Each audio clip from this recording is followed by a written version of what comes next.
इसमें सबसे पहले एक नाम लिखो, नितिन मेनन। नितिन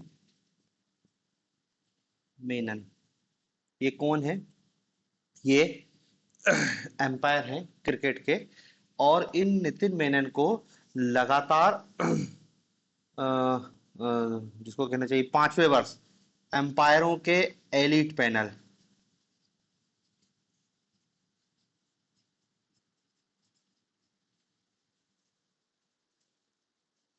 एम्पायरों के एलीट पैनल में शामिल किया गया है लगातार 5वें वर्ष नितिन मेनन। ठीक है, और ये अभी एकमात्र भारतीय एम्पायर है जिनको एलिट पैनलों में शामिल किया गया है। और इसके पहले केवल दो भारतीय एम्पायर हैं जिनको आईसीसी के एलिट पैनल में शामिल किया गया है। इसके पहले दो कौन थे? एक थे श्रीनिवास वेंकट राघवन, श्रीनिवास वेंकट राघवन, और दूसरे थे सुदर्शन रवि।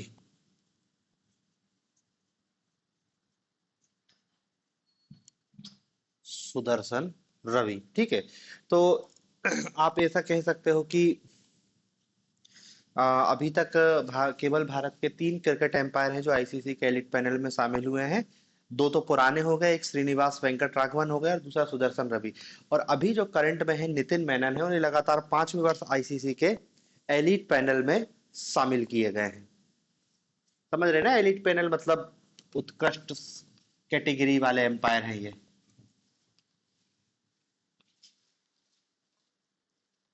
फिर इसमें अगला लिखो,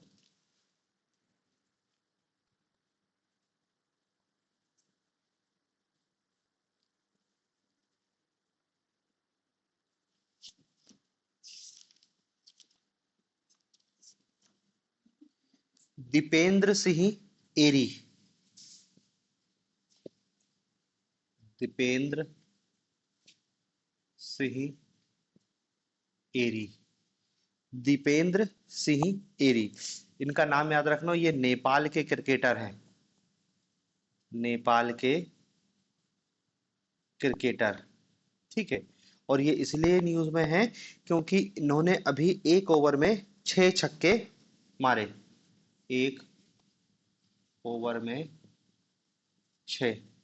दरअसल क्या है कि आईसीसी ने आजकल टी20 क्रिकेट को बढ़ावा देने के लिए छोटे छोटे देशों को भी टी20 क्रिकेट की मान्यता दे दी गई। नेपाल है, मंगोलिया है, और बहुत सारे देश हैं जिनमें टी20 क्रिकेट को प्रमोट करने के लिए उन छोटे छोटे देशों को भी मान्यता दे दी है।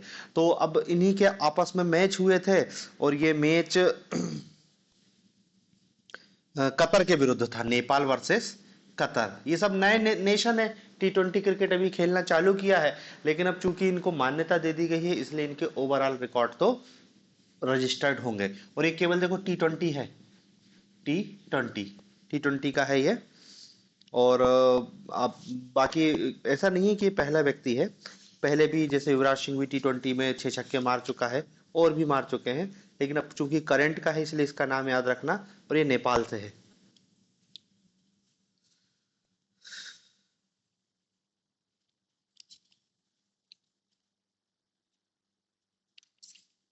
फिर इसमें लिखो,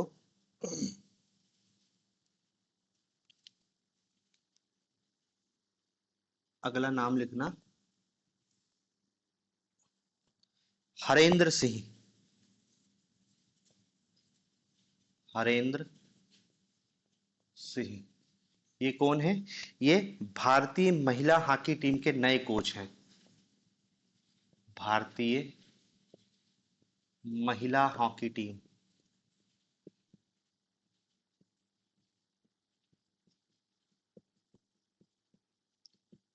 भारतीय महिला हॉकी टीम के नए कोच हैं हरेंद्र सिंह।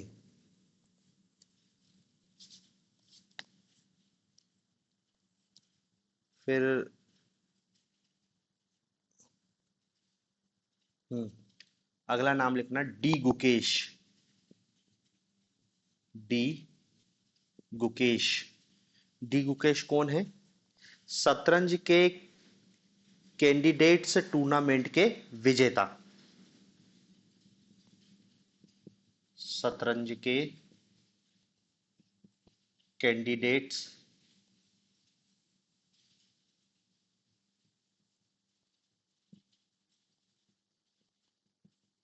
टूर्नामेंट के विजेता डी गुकेश।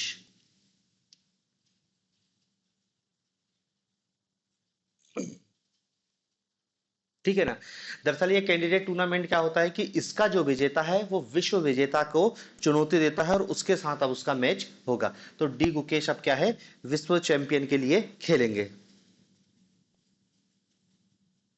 जो फिडे का जो विश्व कप होगा उसके में ये पार्टिसिपेट करेंगे, तो एक टाइप से क्वालिफाई होता है। तो भारत के डी गुकेश शतरंज के कैंडिडेट टूर्नामेंट्स के विजेता हैं, जो अब फिडे विश्व चैंपियनशिप में चीन का है अभी जो वर्तमान चैंपियनशिप है। उसका नाम है डिंग लिरेन, इसके साथ इनका मैच होगा। चीन का डिंग लिरेन जो दुनिया के नंबर 1 चेस प्लेयर है, विश्व चैंपियन है, इनके साथ अब डी गुकेश का मुकाबला होगा। अब देखो डी गुकेश के बारे में याद रखो, इनकी उम्र केवल 17 वर्ष है, केवल 17 साल के डी गुकेश। और ये जो टूर्नामेंट हुआ था ना, ये टोरंटो में हुआ था, टोरंटो कनाडा में, टोरंटो कनाडा में आयोजित हुई कैंडिडेट शतरंज टूर्नामेंट का खिताब जीता। ठीक है। फिर गुकेश के बारे में एक चीज और याद रखना, अब 12 वर्ष की आयु में ही ये, मात्र 12 वर्ष की आयु में शतरंज के ग्रैंड मास्टर बन गए थे। शतरंज का ग्रैंड मास्टर का खिताब किसको मिला? डी गुकेश, केवल 12 वर्ष की उम्र में। लेकिन याद रखना ये सबसे युवा ग्रैंड मास्टर नहीं है। अभी तक का सबसे युवा ग्रैंड मास्टर ये सेकंड नंबर पर है, दूसरा, विश्व का दूसरा सबसे युवा ग्रैंड मास्टर है डी गुकेश।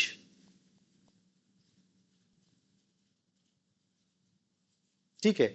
बाकी कैंडिडेट्स टूर्नामेंट जीतने वाला ये विश्व का सबसे युवा प्लेयर है, याद रखना, सबसे युवा, यंगेस्ट प्लेयर जिसने कैंडिडेट शतरंज कैंडिडेट टूर्नामेंट जीता। ठीक है ना। तो ये डी गुकेश बहुत महत्वपूर्ण व्यक्ति है। संभावना है कि यदि स्पोर्ट्स से जाएगा तो गुकेश को ही क्वेश्चन उठाएगा, डी गुकेश, क्योंकि अभी तक केवल विश्वनाथ आनंद ही है जो भारत की तरफ से शतरंज कैंडिडेट टूर्नामेंट जीता है। पहला व्यक्ति विश्वनाथ आनंद है और विश्वनाथ आनंद के बाद दूसरा व्यक्ति डी गुकेश है जिसने शतरंज का कैंडिडेट टूर्नामेंट जीता है।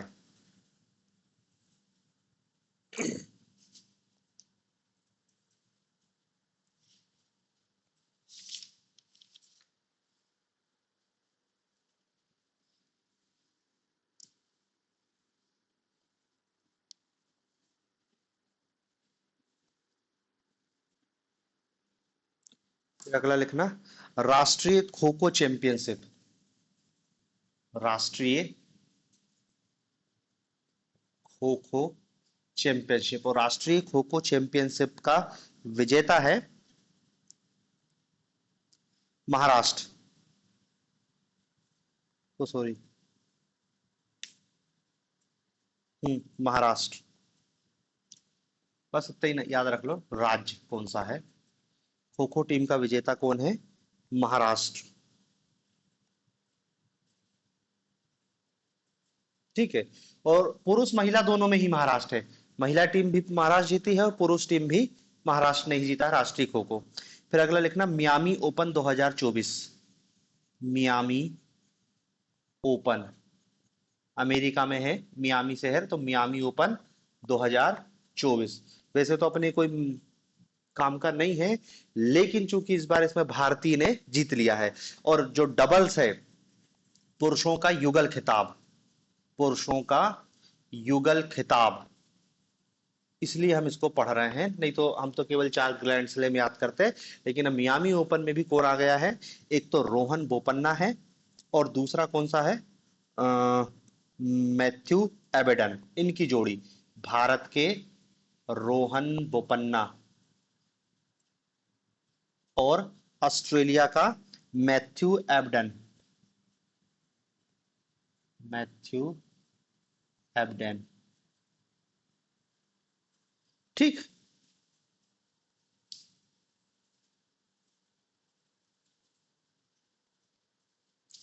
तो ये रोहन बोपन्ना और ऑस्ट्रेलिया के मैथ्यू एबडन की जोड़ी ने मियामी ओपन का युगल खिताब जीता। और देखो रोहन बोपन्ना 44 साल का है, इसका रिकॉर्ड है सबसे अधिक उम्र में एटीपी टूर्नामेंट की कोई ट्रॉफी जीतना। ठीक है ना। हालांकि इसके पहले देखो अभी देखेंगे शायद उनने शायद ऑस्ट्रेलिया ओपन जीता है, ऐसा कोई सा एक ओपन जीता है, उसके बाद उसने इसको जीता है। तो सबसे अधिक उम्र में कोई एटीपी, समझ रहे हैं, जो पुरुषों का एटीपी टूर्नामेंट होते हैं उनमें कोई ट्रॉफी जीतने वाला सबसे उम्र दराज खिलाड़ी बन गया है रोहन बोपन्ना।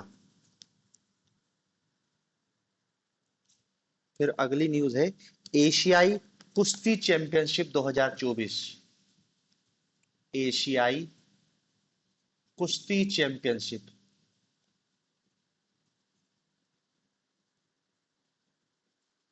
ठीक है ना। देखो जैसे डी गुकेश बहुत महत्वपूर्ण है ना, दूसरा व्यक्ति बहुत महत्वपूर्ण है रोहन बोपन्ना।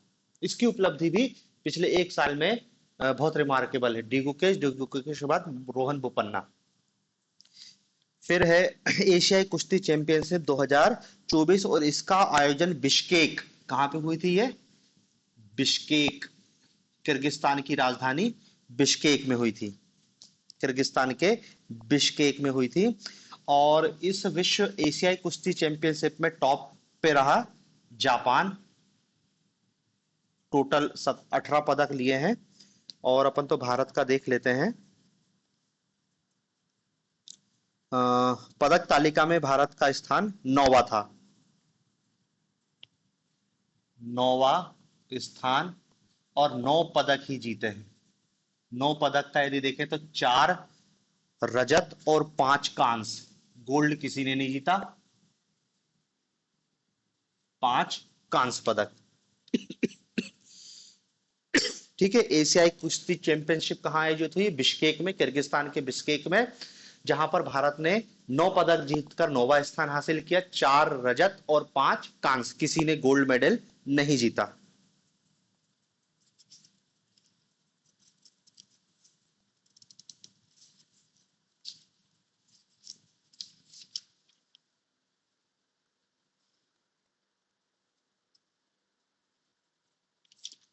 फिर एक और खबर है, जो इस बार का ओलंपिक होगा फ्रांस में, उसमें एक खबर है कि ओलंपिक खेल में क्या है, जो पदक विजेता रहते हैं उनको जो गोल्ड मेडल मिलता है या सिल्वर या ब्रॉन्ज जो भी मेडल मिलता है, तो वो जो उनको ओलंपिक संघ है वो देता है, वही की वही है। इसके अलावा उनको कोई राशि नहीं दी जाती है। लेकिन इस बार के ओलंपिक में क्या नई व्यवस्था की जा रही है कि विश्व एथलेटिक्स संघ ने घोषणा करी है, विश्व एथलेटिक्स संघ ने घोषणा करी है कि पेरिस ओलंपिक में हम जो भी एथलेटिक्स का अवार्ड जीतेगा उसको अपनी तरफ से हम अवार्ड देंगे। और कितने इनाम की इसने घोषणा करी है? $50,000 की। $50,000 नगद दिया जाएगा। ठीक है ना। मतलब क्या है ना कि ये पहली बार है कि ओलंपिक में कोई संघ अलग से पुरस्कार दे रहा है। भाई हर खेल का कि भाई साइकिलिंग, विश्व साइकिलिंग संघ है, विश्व कबड्डी अपना बास्केटबॉल संघ है, विश्व कुश्ती संघ है, तो सबका अलग अलग है। तो ऐसे ही विश्व एथलेटिक्स संघ है, एथलेटिक्स की जो प्रतियोगिताएं होती हैं उसमें यदि कोई व्यक्ति जीतेगा तो अलग से उसको $50,000 देने की घोषणा विश्व एथलेटिक्स संघ ने की।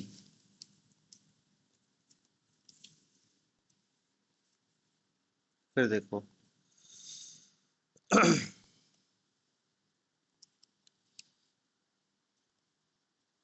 एक नाम याद रखना, गुलवीर सिंह, एथलीट है ये भारत का, गुलवीर सिंह भारत का एथलेटिक है। इनने क्या है, कैलिफोर्निया में एथलेटिक्स मीट हुई थी, कहाँ पे हुई थी? यूएसए के कैलिफोर्निया। कैलिफोर्निया में एथलेटिक प्रतियोगिता हुई थी, इसमें इसने 10,000 मीटर रेस में भाग लिया था। 10,000 मीटर रेस में भाग लिया था। और इसने जो टाइमिंग निकाली है वो हमारा राष्ट्रीय रिकॉर्ड बना है वो। और इसने जो टाइमिंग निकाली है वो निकाली है 27 minute 41 second. 27 minute 41 second, 41.81 second. बस हमको ये याद रखना है कि ये भारत का नया राष्ट्रीय रिकॉर्ड है, नेशनल रिकॉर्ड है। राष्ट्रीय रिकॉर्ड ब्रेक किया है इसने, 10,000 मीटर का नया राष्ट्रीय रिकॉर्ड। ठीक है ना? इसके पहले वाला 28 मिनट कुछ था, सुरेंद्र सिंह था पुराना। अब तो नया नाम है गुलवीर सिंह। 10,000 मीटर में नया राष्ट्रीय रिकॉर्ड स्थापित किया है। हालांकि सोचो, देखो हमारा राष्ट्रीय रिकॉर्ड है इतना, इसके बाद भी ये ओलंपिक के लिए क्वालिफाई, मतलब ओलंपिक में क्वालिफाई का कटअप भी और इससे नीचे था। ओलंपिक का क्वालिफाई कटअप भी हम नहीं पा पाए, और ये ओलंपिक में भाग लेने से वंचित रह गया।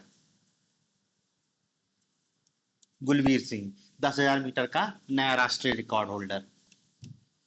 फिर लिखो विश्व indoor athletics championship 2024।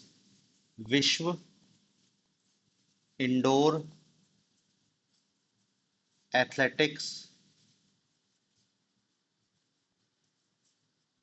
Championship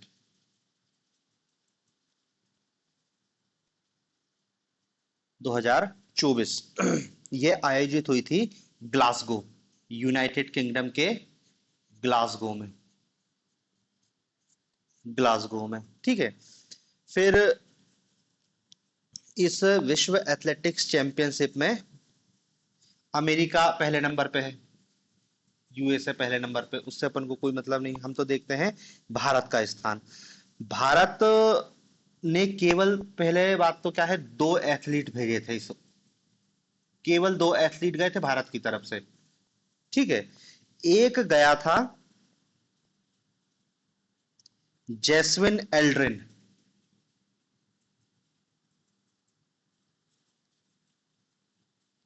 जैस्विन Aldrin. जैस्विन Aldrin. और दूसरा था प्रवीण चित्राबेल। प्रवीण चित्राबेल। ठीक है। कुछ नहीं जीता दोनों ने, एक का 13वां स्थान रहा, एक का 11वां स्थान रहा। ये लंबी कूद का है, ये तिहरी कूद का है, दोनों ही कूद के हैं। बस आप तो ये जान लो कि विश्व इंडोर एथलेटिक्स चैंपियनशिप में भारत के केवल 2 एथलीट गए थे, दोनों का नाम भी अपन ने लिख लिया। और कुछ नहीं है, 12वां 13वां स्थान लग रहा, कौन पूछ रहा।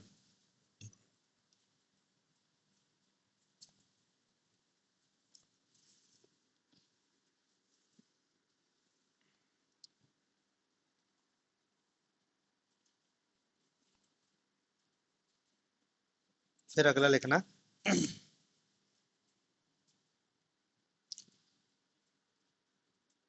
French open badminton. French open badminton का है, ये याद रखना, अलग से इसलिए लिखना है बैडमिंटन। टेनिस का फ्रेंच ओपन अलग है, ये फ्रेंच ओपन बैडमिंटन है। और इस बार इसमें युगल खिताब जीता है भारत के सात्विक साईराज।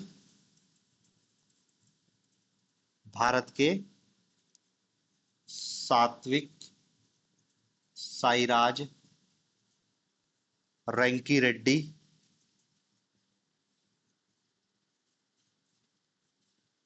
रैंकी रेड्डी और चिराग शेट्टी। चिराग शेट्टी। ठीक है, ये दोनों की जोड़ी विश्व की नंबर 1 जोड़ी है, और इनने फ्रेंच ओपन का युगल का खिताब जीता है। ठीक है, दूसरा खिताब है इनने, इसके पहले भी एक बार ये जीत चुके हैं। तो देखो, डी गुकेश, डी गुकेश के बाद रोहन बोपन्ना, और रोहन बोपन्ना के बाद ये दोनों लोग, तीनों बहुत महत्वपूर्ण है। तीनों के बारे में आप जितना डिटेल जान लो उतना अच्छा है। अभी और मिलेंगे ये लोग, इनने अलग अलग प्रतियोगिताएं जीती हैं।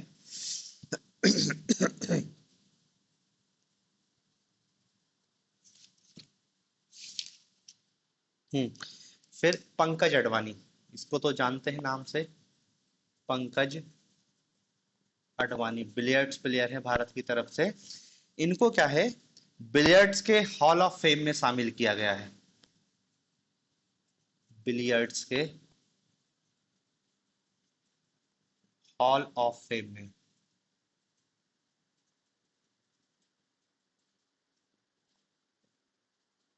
हॉल ऑफ फेम में शामिल किया गया है। और ये इनको उपलब्धि दी गई थी, ये जो फंक्शन है आयोजित हुआ था चीन में, शांगराओ सिटी में। शांगराओ सिटी, चीन। ठीक है ना, ये भी बहुत पुराना नाम है। पंकज अडवाणी बिलियर्ड्स चैंपियन, 5-6 बार विश्व चैंपियन रह चुके हैं।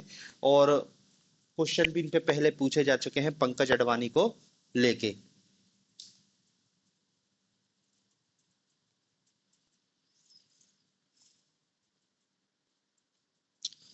और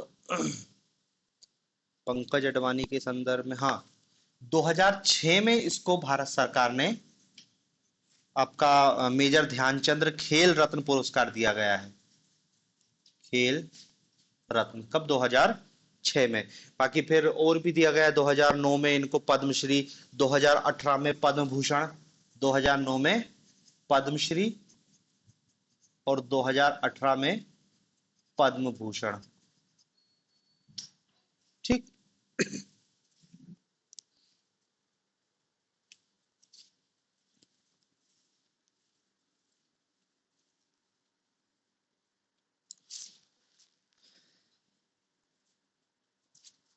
फिर इसमें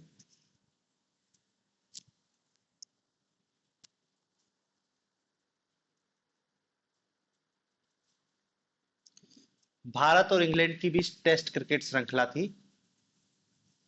भारत व इंग्लैंड टेस्ट सीरीज। ठीक है, और भारत ने ये 4-1 से जीती। 4 मैच, 5 मैच की सीरीज थी, तो 4 भारत ने जीते और 1 इंग्लैंड ने जीता।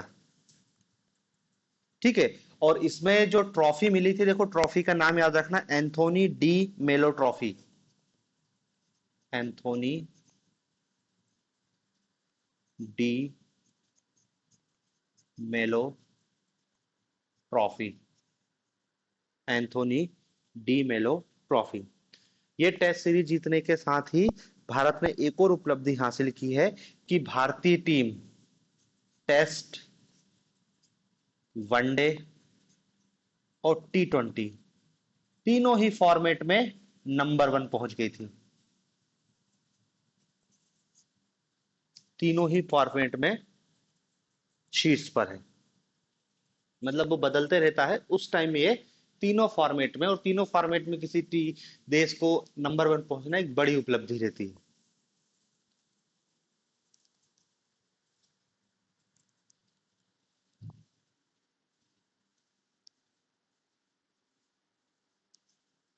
ठीक है। फिर क्रिकेट की खबर है आयरलैंड की। आयरलैंड। आयरलैंड को क्या है, आईसीसी ने टेस्ट क्रिकेट खेलने की मान्यता दी थी। और आयरलैंड ने अपना पहला अंतरराष्ट्रीय टेस्ट मैच 7वें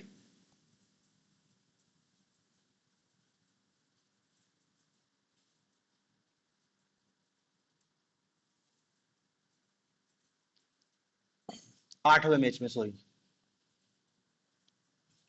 8वें मैच में इसने अपनी पहली टेस्ट विजय हासिल की। पहली टेस्ट विजय आयरलैंड ने हाल ही में अफगानिस्तान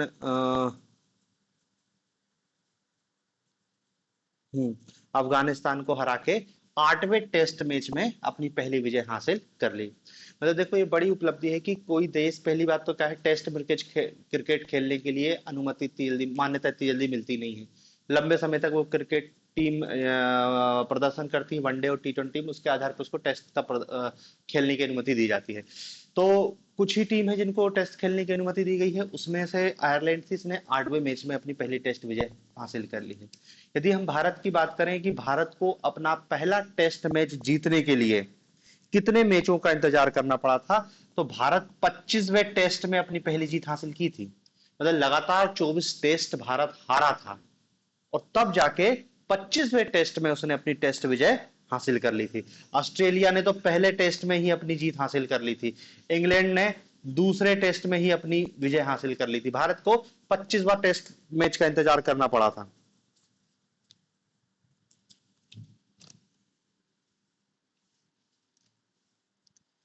फिर है रणजी ट्रॉफी।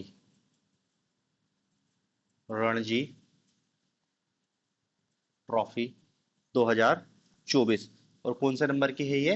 42वीं रणजी ट्रॉफी। और 42वीं रणजी ट्रॉफी का विजेता है मुंबई। मुंबई की टीम ने 42वीं रणजी ट्रॉफी जीती है।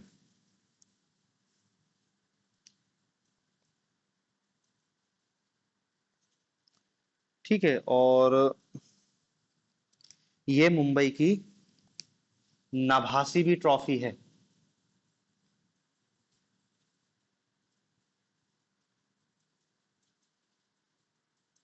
ओ सॉरी, ये उल्टा लिख दिया। मुंबई की ये 89वां रणजी टूर्नामेंट था और मुंबई की इसमें ये 42वीं ट्रॉफी है। सबसे ज्यादा बार यदि रणजी ट्रॉफी जीती है तो किसने? मुंबई ने जीती है, 42 बार। ठीक है ना। और हराया किसको है मुंबई ने? विदर्भ को।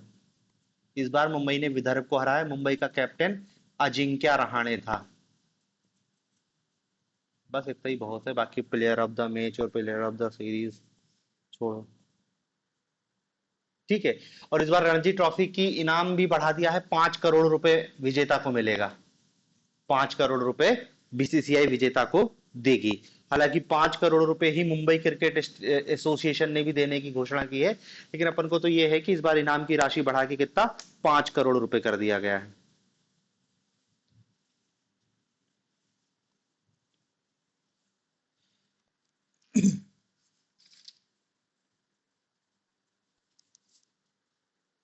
ठीक है। फिर हाँ, अ, महिलाओं का IPL, women IPL, Indian Premier League होता है ना, तो महिलाओं का आईपीएल, और इस बार क्या है ये? सेकंड, दूसरा आईपीएल था महिलाओं का। ठीक है। अब देखो ये आईपीएल का विजेता है। अब देखो आपको थोड़ा सा वुमेन आईपीएल को भी डिटेल में पता होना चाहिए, क्योंकि आईपीएल से क्वेश्चन पूछे जाते हैं। ठीक है ना। और महिला आईपीएल कोई नहीं देखता है, इसलिए क्वेश्चन पूछ सकता है। पहली बात तो ये जान लो कि इस बार का जो आईपीएल टीम हुआ उसमें 5 टीम खेली वुमेन आईपीएल में। एक तो आरसीबी थी, रॉयल चैलेंजर बेंगलुरु। दूसरी थी यूपी वॉरियर्स, यूपी वॉरियर्स। तीसरी थी Mumbai Indian, MI Mumbai Indian. चौथी थी गुजरात टाइटन, और पांचवी थी दिल्ली कैपिटल, दिल्ली कैपिटल। ठीक है। इसमें जो विजेता रही है आरसीबी, और आरसीबी की कैप्टन थी स्मृति मंधाना। स्मृति मंधाना आरसीबी की कैप्टन थी, रॉयल चैलेंजर बेंगलुरु। तो वुमेन आईपीएल। फिर इसमें एक दो और देख लेते हैं। हाँ, ऑरेंज केप किसको मिली? ऑरेंज कैप दो मिलती है, ऑरेंज कैप और पर्पल कैप। ऑरेंज कैप और पर्पल कैप। ऑरेंज कैप क्या है? सबसे ज्यादा रन बनाने वाले को मिलती है, और ये मिली है एलिस पेरी, आरसीबी की। एलिस पेरी आरसीबी की प्लेयर है ये। और पर्पल कैप जीता है श्रेयंका पाटिल, ये भी आरसीबी की है, श्रेयंका पाटिल, दोनों ही आरसीबी के हैं। बस बाकी तो अपने कोई काम करने नहीं।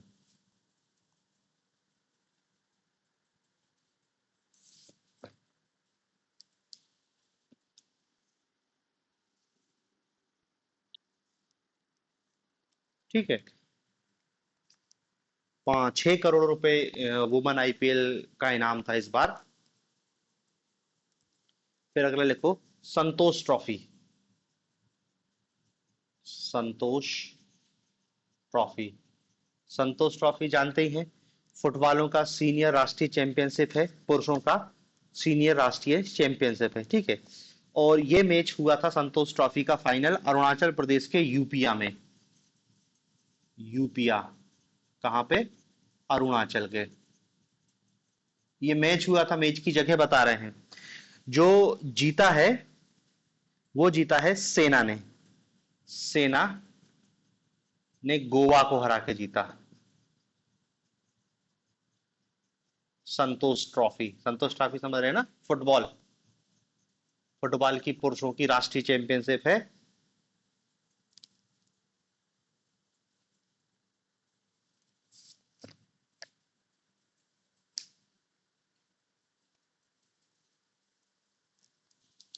फिर एक और नाम लिखना, नितिन नारंग, नितिन नारंग। नितिन नारंग कौन है?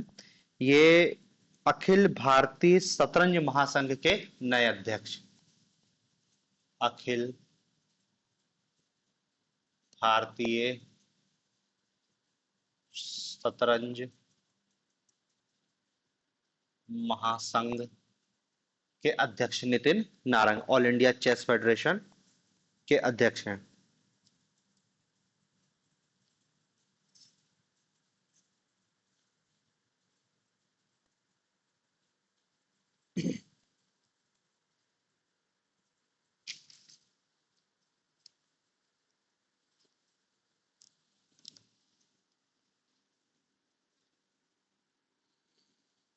ठीक है, फिर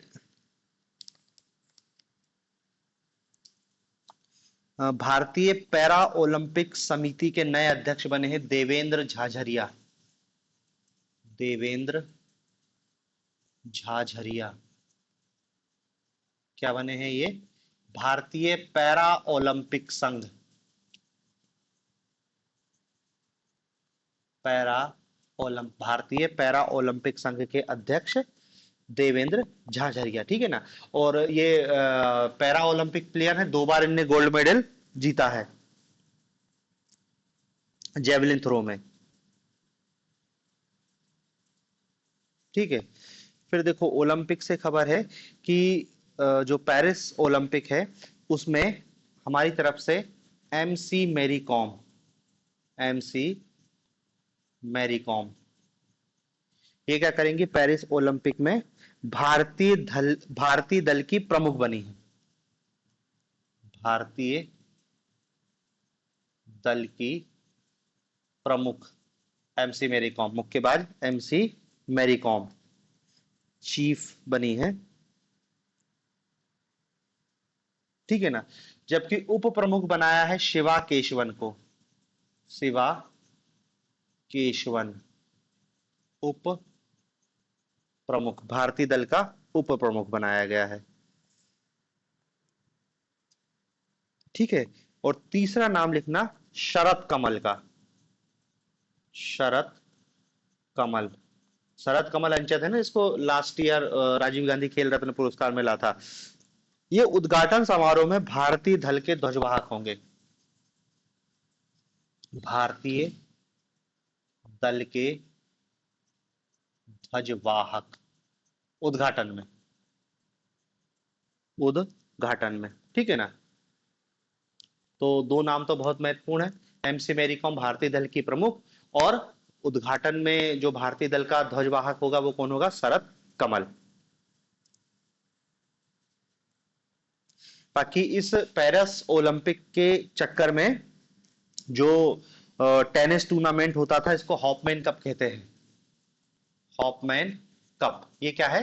टेनिस टूर्नामेंट है। इसको पोस्टपोन कर दिया है क्योंकि जिस समय पेरिस ओलंपिक होना है जुलाई के आसपास, उस समय ये हॉपमैन कप भी होता था, टेनिस टूर्नामेंट होता था। तो उसको इस बार क्या है, आगे पोस्टपोन कर दिया गया है ओलंपिक के कारण।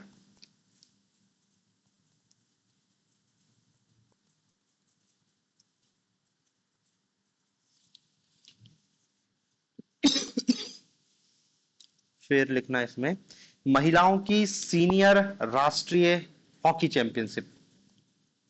महिला सीनियर राष्ट्रीय हॉकी चैंपियनशिप, ये इसका आयोजन पुणे में हुआ था। पुणे में हुआ था। और इसकी विजेता है हरियाणा। हरियाणा विजेता। ठीक है। हरियाणा ने महाराष्ट्र को हरा के ये खिताब जीता है।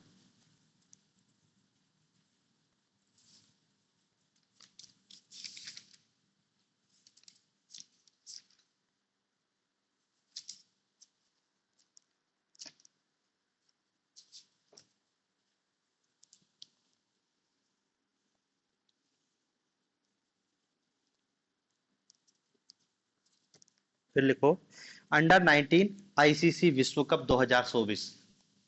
Under 19 ICC cricket world cup 2024।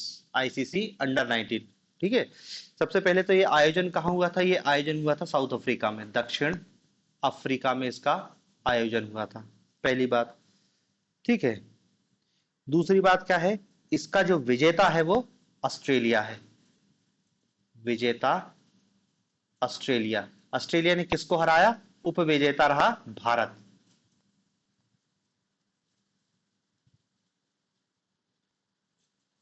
और ऑस्ट्रेलिया ने चौथी बार ये खिताब जीता है। चौथी बार ये खिताब जीता है। और अगला जो आईसीसी अंडर 19 वर्ल्ड कप होगा, ये होगा, अगला है जिम्बाब्वे और नामीबिया की संयुक्त मेजबानी में, 26 में।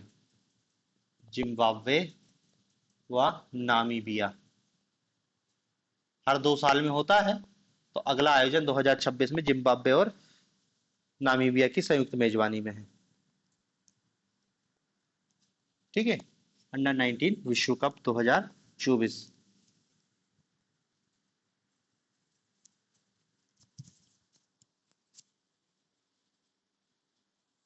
फिर ये जय शाह को तो कल ही लिख लिए थे। आईसीसी एशियाई क्रिकेट परिषद का अध्यक्ष निर्वाचित हुआ है जय शाह, पुनर्निर्वाचित हुआ, पहले से भी था, फिर से निर्वाचित कर दिया है। तो कल ही लिख लिया था जय शाह के बारे में। एशियाई क्रिकेट परिषद का अध्यक्ष निर्वाचित हुआ है। बीसीसीआई के सचिव भी हैं ये। एशियाई क्रिकेट परिषद, एशियाई क्रिकेट परिषद का अध्यक्ष कौन? जय शाह। ये बीसीसीआई का सचिव भी है। ठीक है। फिर रविचंद्र अश्विन, इनके बारे में क्या है? ये टेस्ट क्रिकेट में 500 विकेट लेने वाले भारत के दूसरे क्रिकेटर हैं। 500 विकेट टेस्ट क्रिकेट, दूसरे। भारत का पहला खिलाड़ी जिसने 500 विकेट लिया, हम जानते हैं, अनिल कुंबले। भारत की तरफ से सर्वाधिक विकेट लेने वाला खिलाड़ी है अनिल कुंबले, जिसने 619 विकेट लिए हैं, 619। ठीक है ना। और यदि पूछ ले कि टेस्ट में सर्वाधिक विकेट लेने वाला है, श्रीलंका का मुथैया मुरलीधरन। मुरलीधरन, जिसने कितने, 800 विकेट लिए हैं, 800। ठीक है ना। अनिल कुंबले चौथे नंबर पर है।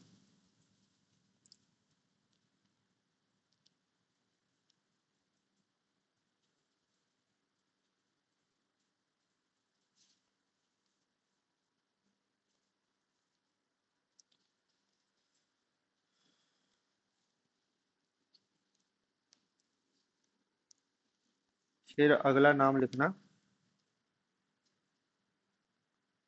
John Nicol Loftie Eaton. John Nicol Loftie Eaton. John Nicol Loftie Eaton. ये क्या है? ये नामीबिया का खिलाड़ी है, क्रिकेट। नामीबिया, नामीबिया का क्रिकेटर है। और इसने क्या किया है? T20 क्रिकेट में सबसे तेज शतक लगा दिया। सबसे तेज शतक लगाने वाला खिलाड़ी बन गया है। इसने नेपाल के विरुद्ध 33 गेंदों पर शतक लगाया। नेपाल के विरुद्ध केवल 33 गेंदों में शतक लगा दिया है। ठीक है। फिर यदि दूसरा पूछे तो देखो, दूसरा खिलाड़ी भी नेपाल का ही है। दूसरा खिलाड़ी है कुशल मल्ला। इसने 34 गेंदों पे शतक लगाया। कुशल मल्ला। ठीक है ना। मतलब नामीबिया, नेपाल का भी नाम नहीं सुना है क्रिकेट में, और इनके नाम पे रिकॉर्ड है, इनके खिलाड़ियों के नाम पे। इसलिए याद रखना, T20 क्रिकेट में सबसे तेज शतक लगाने वाला खिलाड़ी है नामीबिया का जॉन निकोल लॉफ्टी ईटन, जिसने केवल 33 गेंदों में शतक मारा। किसके विरुद्ध? नेपाल के विरुद्ध।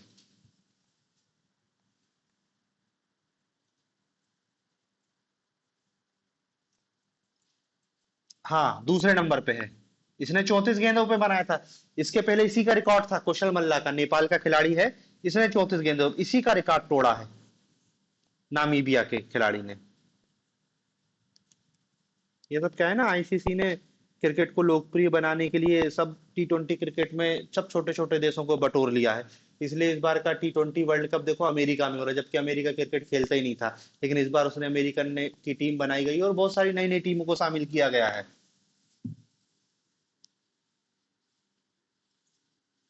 हालांकि वो अमेरिका टीम में अमेरिका का कोई नहीं है, सब बटोरे हैं। हाँ। अ,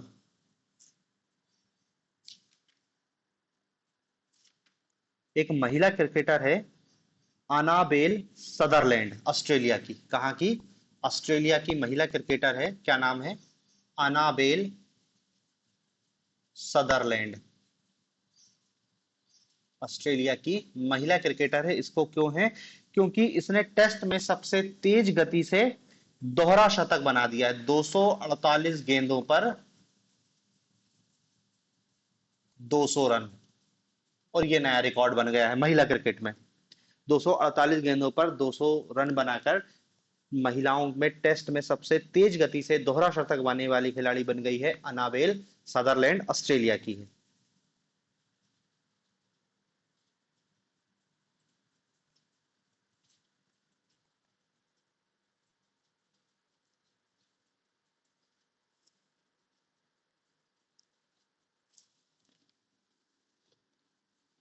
फिर लिखना, Delhi marathon 2024। Delhi marathon 2024। Delhi marathon को जीता है गोपी थोनाकल, पुरुष वर्ग में। गोपी थोनाकल, पुरुष वर्ग में जीता है गोपी थोनाकल ने।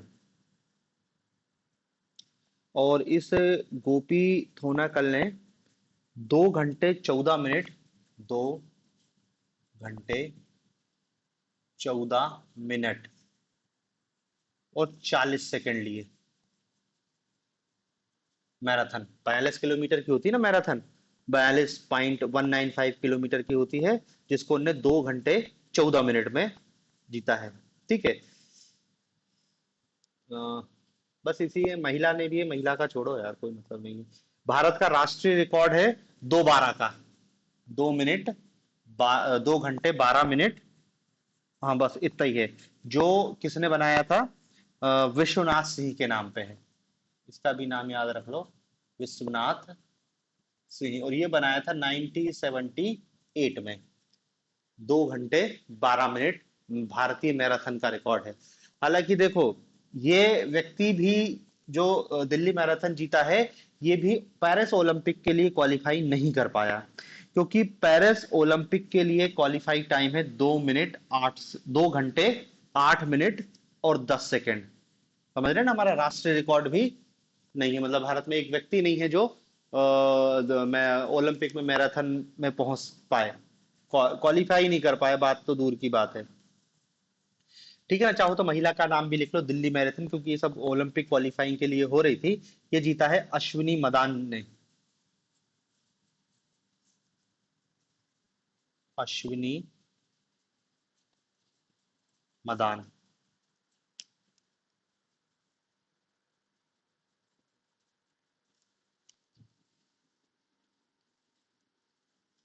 फिर अगली खबर लिखना, एशियाई इंडोर एथलेटिक्स चैंपियनशिप। एशियाई इंडोर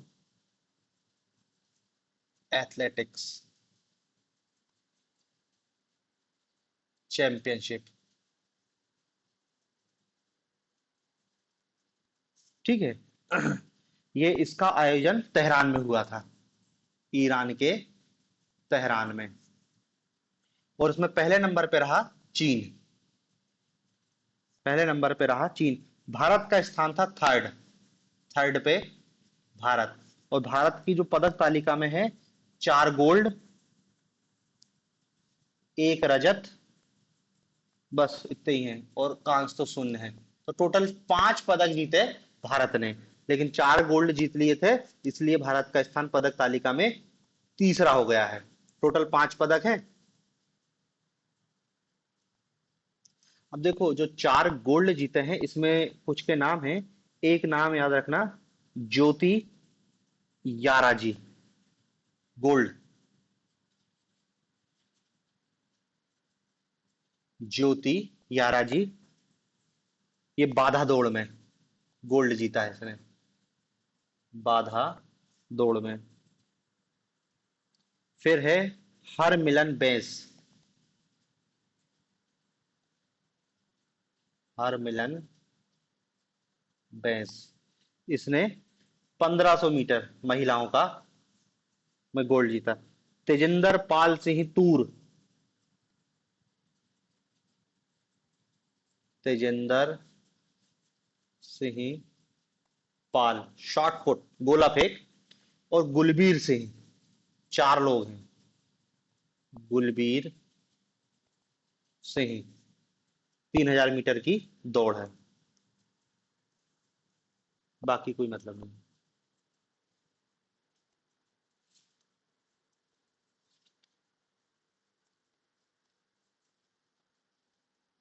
तेजिंदर सिंह पाल शॉर्ट पुट, गोला फेंकता है मतलब।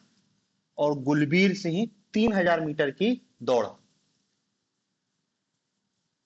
तो ये एशियाई एथलेटिक्स चैंपियनशिप। बाकी देखो, विश्व इंडोर एथलेटिक्स चैंपियनशिप पे तो अपन ने लिखा था जो यूएसए में आजादी थी, भारत के केवल 2 खिलाड़ी गए थे, दोनों को कुछ नहीं मिला।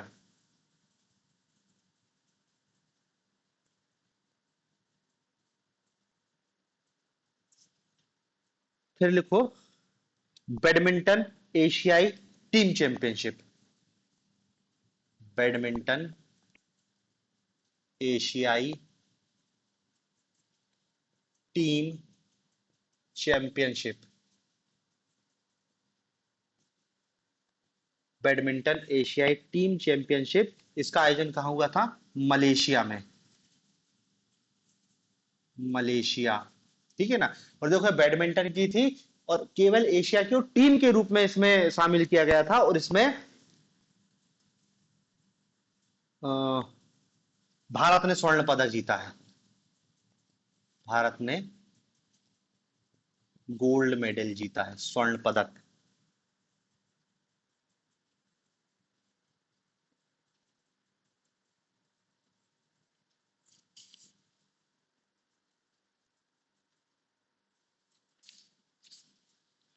फिर लिखना, अर्जुन मुंडा। अगला नाम लिखना, अर्जुन मुंडा। ये कौन बने हैं? भारतीय तीरंदाजी संघ के अध्यक्ष। भारतीय तीरंदाजी संघ के अध्यक्ष।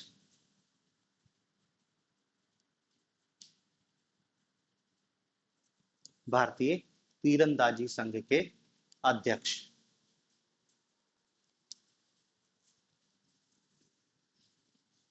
फिर लिखना अगला, खेलो इंडिया यूथ गेम्स 2023। खेलो इंडिया यूथ गेम 2024। पहली बात तो जान लो कौन से छठवें नंबर का था, छठवां खेलो इंडिया यूथ गेम 2024। फिर दूसरी बात ये तमिलनाडु में संपन्न हुआ। तमिलनाडु, तमिलनाडु के अलग अलग सिटी थी, 4 सिटी में संपन्न किया गया था तमिलनाडु की।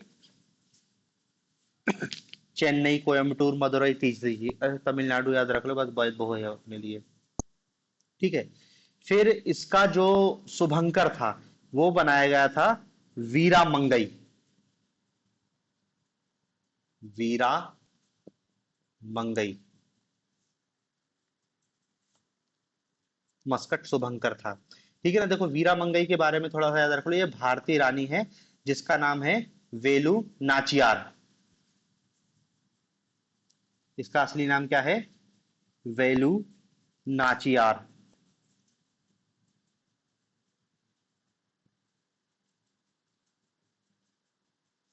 वेलु नाचियार।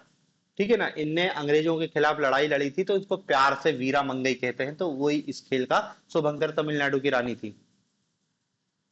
इसमें 26 खेलों की 275 प्रतिस्पर्धा, 26 खेल 275 प्रतिस्पर्धा थी। अब ज्यादा डिटेल में जाते हैं अपन, तो सीधे रैंकिंग देख लेते हैं। टॉप पे रहा महाराष्ट्र। महाराष्ट्र, और महाराष्ट्र ने 57 गोल्ड, 48 सिल्वर और 53 कांस्य, टोटल 158 पदक जीते। पहले नंबर पर है महाराष्ट्र, दूसरे पे तमिलनाडु है, तीसरे पे हरियाणा है। हम तो सीधे मध्य प्रदेश देखें, मध्य प्रदेश है 14वें नंबर पर। मध्य प्रदेश 14वें नंबर पर है, और मध्य प्रदेश 6-12-12, 6 गोल्ड, 12 सिल्वर, 12 कांस्य, टोटल 30 पदक मध्य प्रदेश का याद रखना। और पहले नंबर पर कौन है ये याद रखना।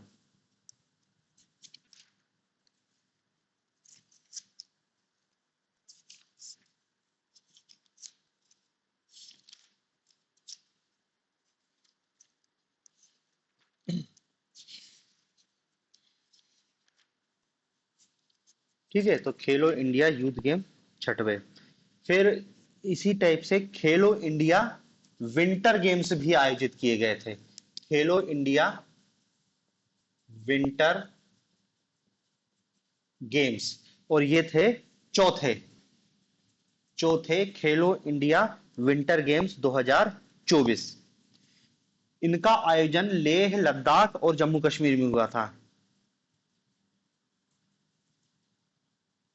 लद्दाख, लेह, जम्मू कश्मीर, जम्मू कश्मीर। ठीक है।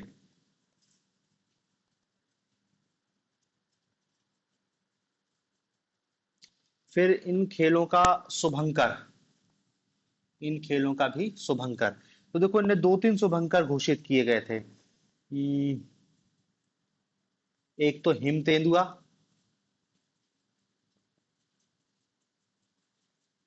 हिम तेंदुआ था इनका शुभंकर।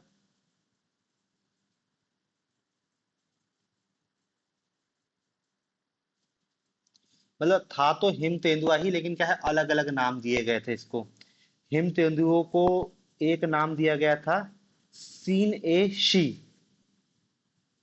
जम्मू कश्मीर में इसको कहते हैं सीन ए शी। ठीक है। और लद्दाख क्षेत्र में इसे कहते हैं शान। ठीक है ना। तो अब देखो पेपर में कुछ भी क्वेश्चन पूछे, शुभंकर शीने सी का है या शान का है या हिम तेंदुआ का है, बात एक ही है। इसमें पहले नंबर पे रही सेना, दूसरे नंबर पर है कर्नाटक, ठीक है, और मध्य प्रदेश है 11वें नंबर पर। मध्य प्रदेश का प्रदर्शन है एक एक दो टोटल चार, एक गोल्ड, एक सिल्वर, दो कांस्य, टोटल 4 पदक। ठीक है, तो ये खेलो इंडिया यूथ गेम्स और खेलो इंडिया विंटर गेम्स दोनों हो गए। ठीक है, आगे इसमें अपन अब कल देखेंगे।